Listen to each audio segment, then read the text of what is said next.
Absolutely loving the blockout, block party energy we got going. And I want to add one thing. Y'all, professional sports, the NBA, the MLB, like all of them, not only have they not said anything or done anything about what's going on, but they're like the other end of the bread and circuses. It's like the Circus Maximus and like the celebrities royalty, right?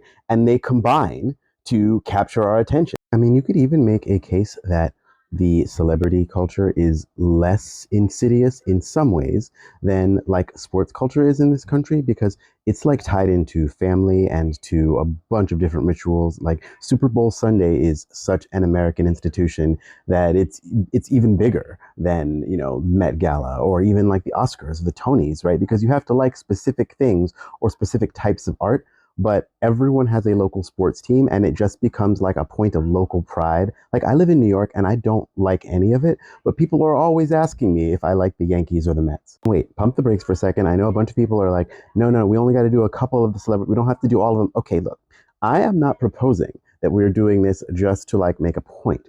This is about actually changing the way we think about all of this stuff. You know artists, you know musicians, you know people who play sports. You could get together and play sports with like your friends. All of this stuff is stuff that we could be doing. We could be duplicating this. And if we want to in the future, we can create like leagues that are run by the people, owned by the people, and give the money that they're making off of like the stadiums and the games or whatever back into those local communities rather than funneling them into like big corporations owned by some of the worst people supporting some of the worst stuff that our society has to offer. And that's a target rich environment. Like I'll be the first to say that it has been like weirdly emotionally difficult for me to unfollow and block some of the people that I have already unfollowed and blocked.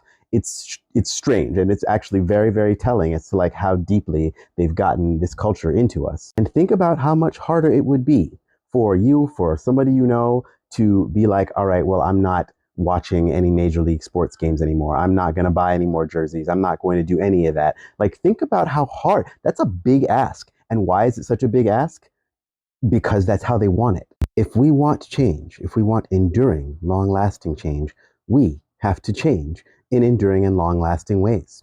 We have to divest in our hearts from all of this stuff and we can remake it in a way that actually serves and suits us. I mean, let's face it, a lot of this stuff, like we just follow so that we know what other people are talking about when they reference like the latest album or whatever that some artist has put out. Keep going, darlings.